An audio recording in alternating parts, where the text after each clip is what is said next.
Olá, conversaremos agora sobre conflitos, incentivos e informações. Essa nossa conversa faz parte das discussões sobre relações de agência, custos de agência e soluções mitigadoras.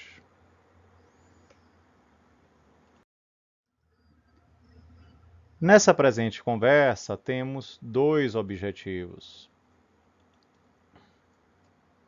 Primeiro, entender relações e conflitos de agência. Segundo, compreender os custos de agência. De conversa anterior, vimos que toda análise financeira pode ser simplificada por meio das discussões que envolvem dinheiro e tempo. Toda e qualquer análise financeira converge para uma discussão dessa mercadoria comprada ou vendida que pode ser apresentada de várias formas, como taxa de juros, taxa de rentabilidade ou simplesmente de retorno. Na prática, muitas das discussões que envolvem a movimentação do dinheiro no tempo acabam envolvendo discussões relacionadas às relações e conflitos de agência. O que é uma relação de agência? É quando nós temos uma separação de papéis, onde de um lado eu tenho um principal, aquele que deveria aí ter os seus direitos atendidos, e do outro um agente, aquele que deveria agir em prol aí dos interesses do principal. Geralmente o principal delega autoridade e cobra empenho, quer dizer, a entrega aí de resultados condizentes com o esperado do principal. E a depender do contexto, esse principal podem ser os acionistas, os credores, os minoritários, e a depender do contexto, o agente pode ser executivo, os acionistas ou majoritários, aqueles que deveriam agir em prol do outro. Na prática, como cada um buscará maximizar suas próprias utilidades, essa relação nem sempre se configura de uma forma amistosa, cordial. Eventualmente, podem existir conflitos nessa relação, o que a literatura chama de conflitos de agência, e para atenuar os impactos associados aos conflitos, como por exemplo a perda do desempenho da empresa e, consequentemente, a queda das suas cotações ou a perda do seu valor percebido, é que existe a figura dos custos de agência. Então, o que seriam custos de agência? Seriam soluções mitigadoras aí de conflitos. Quando vamos então entender com mais detalhe estes custos, aí podemos entender a partir de uma série de conjuntos ou componentes. Quais seriam então esses componentes dos custos de agência? Então, num primeiro momento, poderíamos mencionar os custos de elaboração e estruturação de contratos entre o principal e o agente. Podemos também entender os gastos com monitoramento dessas atividades aí do agente pelo principal. Então, na primeira situação, veremos a figura das remunerações variáveis, quer dizer, de todo o arcabouço de incentivos criados para poder, então, mitigar eventuais conflitos de interesse. No segundo aspecto, podemos ter a figura dos gastos com auditorias internas, quer dizer, com a tentativa de verificar se de fato o que está sendo feito conforme o esperado pelo principal. Podemos ter também gastos realizados pelo próprio agente para evidenciar que seus atos não são prejudiciais e também eventuais perdas residuais provenientes da diminuição da riqueza do principal em decorrência de divergências. Por exemplo, eventualmente a evidenciação de um conflito entre, na verdade, agente e principal poderia provocar uma redução da cotação das ações e, a partir daí, uma perda residual associada aí à riqueza do principal, e isso também estaria aí no rol dos custos de agência. Indo adiante, então uma parte desses custos faz referência à elaboração e estruturação de contratos entre o principal e o agente. E aí, de forma a fazer com que os interesses do agente se mostrem convergentes em relação aos interesses do principal, aí podemos ver a figura de práticas associadas à remuneração variável, onde eu tento fazer com que os ganhos do agente se comportem de acordo com algum interesse ou objetivo aí designado pelo principal por meio então dessa remuneração variável.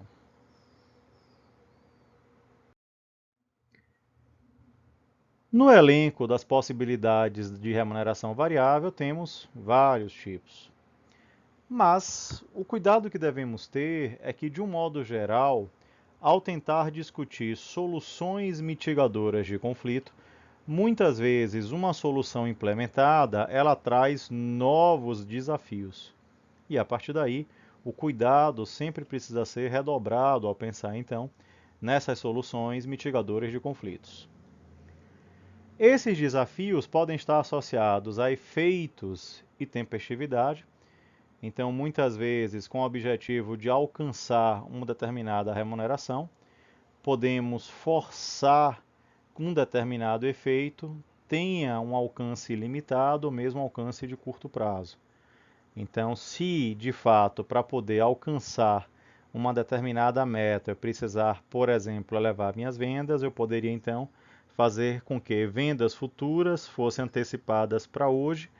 Isso, de fato, permitiria um ganho no curto prazo, mas traria um problema no horizonte maior, no horizonte de longo prazo, porque a busca desse efeito já penaliza as consequências no amanhã. E outro ponto que temos que ter bastante cuidado é em relação ao gerenciamento da informação associada aí à métrica ou meta associada correspondente aí à remuneração variável. Porque muitas vezes essa remuneração variável pode incentivar um gerenciamento da informação associada a ela, incluindo um gerenciamento da informação contábil. Então, a remuneração variável centrada em lucro pode fazer com que exista uma tentação de gerenciar o lucro de forma mais condizente com o alcance da parcela de remuneração variável. E aí, exemplos de remunerações variáveis podem ser apresentados. Podemos falar em prêmios por metas alcançadas, então, uma empresa pode estabelecer uma remuneração variável se o volume aí de perdas de uma determinada operação for reduzido. Naturalmente, isso aí pode trazer preocupações em relação à tempestividade, no momento que de fato isso for alcançado, como fazer para que essas atividades que culminaram com menor perda se perpetuem. Talvez remunerações variáveis e metas precisem ser continuadas para poder manter o benefício alcançado. Outro ponto que também pode trazer preocupações é em relação à completude desse alcance, porque muitas vezes o alcance de uma meta pode trazer consequências sobre outros indicadores de desempenho. Então, para reduzir perdas, eventualmente, uma série de outros custos podem estar sendo elevados, não estão sendo mensurados nessa medida, mas que poderiam trazer consequências negativas para o desempenho da organização como um todo. Outra solução poderia envolver comissões sobre vendas, algo muito corriqueiro para equipes que atuam na área comercial. Então, venda mais que eu te pago mais. Quais são os problemas associados a remunerações variáveis desse tipo? Poderia existir um incentivo à concessão de maiores descontos. Então, uma maior venda estaria associada a um menor lucro, o que é nefasto aí para o desempenho financeiro da organização. Vende-se mais, mas ganhando menos. Então, é questionável isso daí. Como também em relação à tempestividade. Eventualmente, para poder então bater uma meta de vendas e ter, na verdade, uma comissão maior, pode existir um incentivo à antecipação de vendas futuras, por meio inclusive até de maior desconto. Então, eu vou estar vendendo mais, ganhando menos e pior, não vou ter vendas futuras que foram antecipadas. E isso teria um ápice negativo se, junto com tudo isso, ainda fosse concedido maior prazo. Ou seja, a busca da remuneração variável associada a uma comissão sobre vendas poderia ser danosa, comprometendo vendas futuras e ganhos da operação como um todo. Então, também soluciona, por um lado, a questão do esforço, quer dizer, tentar fazer com que exista um esforço para vender mais, mas isso pode trazer consequências negativas também. Então, cuidado também precisa ser tido em relação a isso. Outra possibilidade seria dar participações nos lucros, então distribuir entre gestores e funcionários um percentual do resultado sob a forma de remuneração variável, mas aí cuidados também têm que ser tomados em relação ao lucro. Então, o lucro é uma medida contábil de prazo curto, então geralmente corresponde, na maioria das ocasiões, ao resultado de um período passado, um trimestre, um semestre ou um ano, e onde o lucro corresponde ao confronto do que eu vendi e dos consumos que eu reconheci, muitas vezes chamados aí de custos das vendas ou despesas.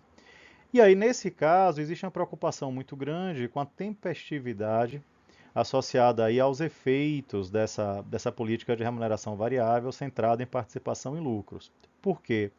Muitas vezes, para evidenciar um lucro maior já, eu posso comprometer lucros futuros.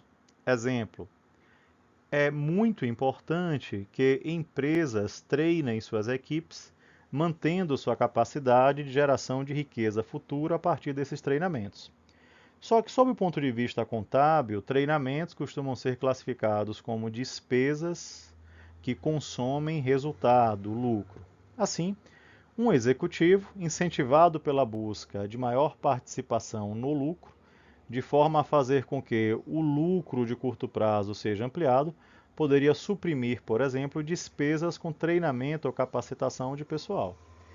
Isso aumentaria o lucro no curto prazo, mas poderia trazer consequências negativas no longo prazo, já que a falta de capacitação aí das equipes poderia comprometer o futuro do negócio.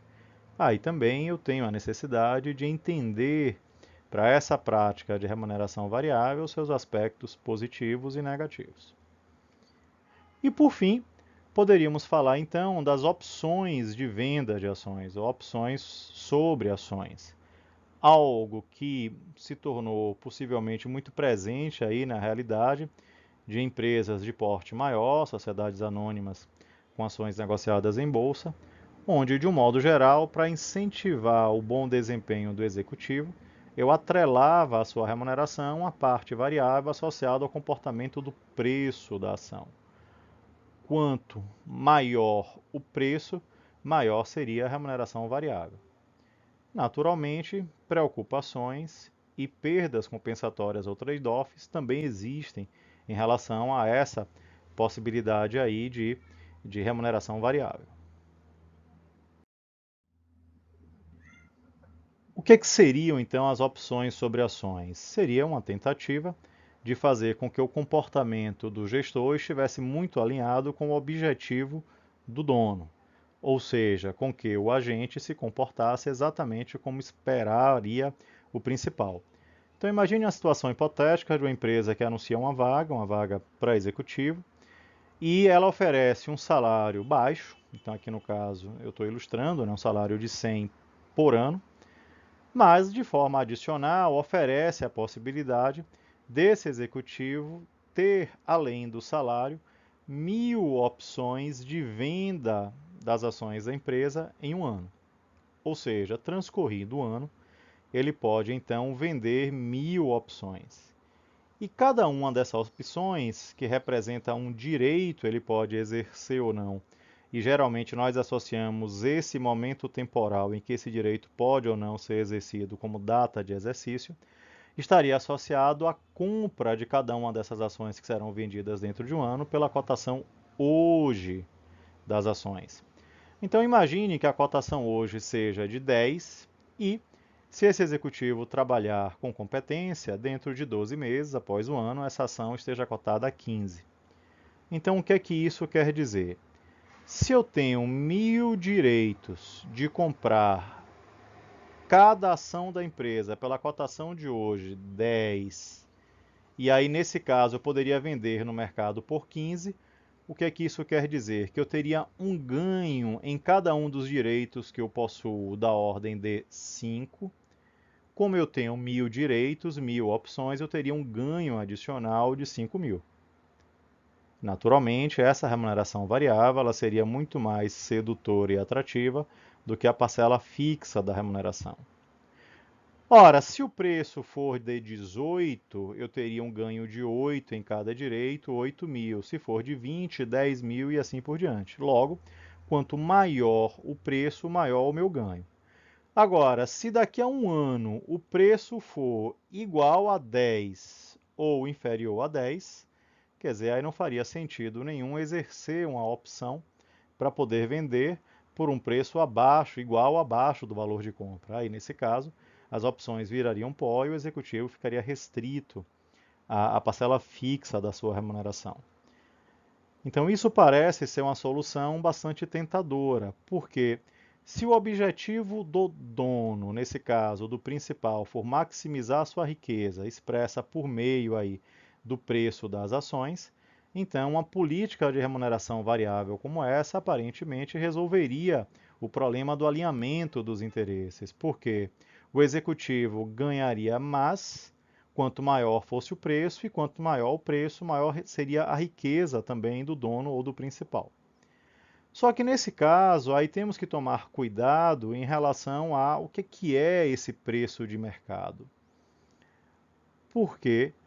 Porque, naturalmente, se esse preço de mercado puder ser gerenciado, aí temos que ter preocupações, já que existe um forte incentivo para que esse executivo possa gerenciar ou tentar gerenciar esse preço.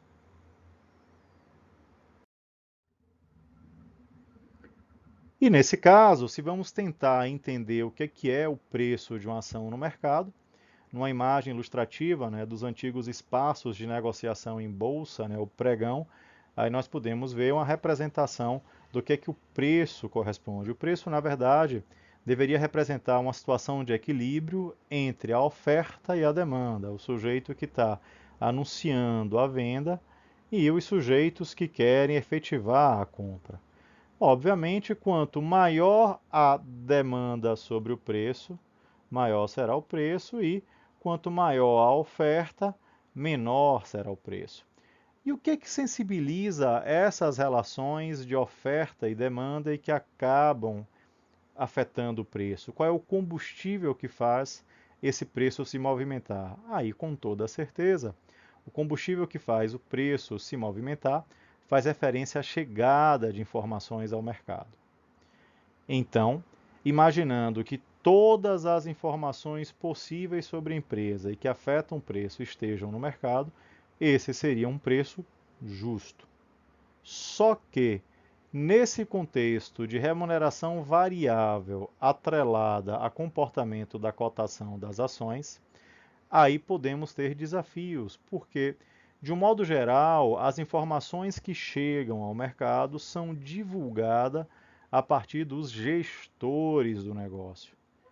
E, eventualmente, num ambiente de incentivo para que o preço suba, gestores podem ter preocupações em não revelar todas as informações, omitindo as informações com notícias negativas e divulgando informações, enfatizando a ênfase de informações com notícias positivas. Nesse caso, a racionalidade do gestor precisaria ser de fato analisada, porque existem ônus e bônus associados à decisão. Eventualmente, os ônus podem incluir a demissão, podem incluir a impossibilidade de obtenção de um novo emprego, podem incluir eventualmente até punições e prisão. Mas se existe um bônus associado à recompensa financeira que pode ser muito grande, aí temos que tomar cuidado, porque a racionalidade de quem toma a decisão precisa ser capturada e entendida. Isso justificou muitos escândalos corporativos vivenciados por nós aqui no Brasil e no exterior. Existem filmes que exploram essas relações, existe um documentário muito bom chamado Enron, Os Mais Espertos da Sala, existe que fala sobre a derrocada de uma empresa do setor de energia norte-americano, a Enron. Existe um outro filme muito bom chamado A Fraude, Rogue Trader, que fala também dos desafios associados aí ao banco Barings e essencialmente discutem exatamente isso, quer dizer, comportamentos de agentes, comportamentos destrutivos em relação aos interesses do principal e esses comportamentos seriam justificados a partir de tentativas de solução de conflitos de agência por meio de custos de agência representados sob a forma de remunerações variáveis, mas que acabaram trazendo novas imensas dores de cabeça. Com isso, então, esperamos ter alcançado os objetivos propostos para essa nossa conversa. Entender relações e conflitos de agência, entender que para isso existem a figura dos custos de agência, mas que toda tentativa de solução pode trazer novos desafios. Existe aí a racionalidade do agente que precisa ser compreendida e cuidados precisam ser tomados. Bons estudos!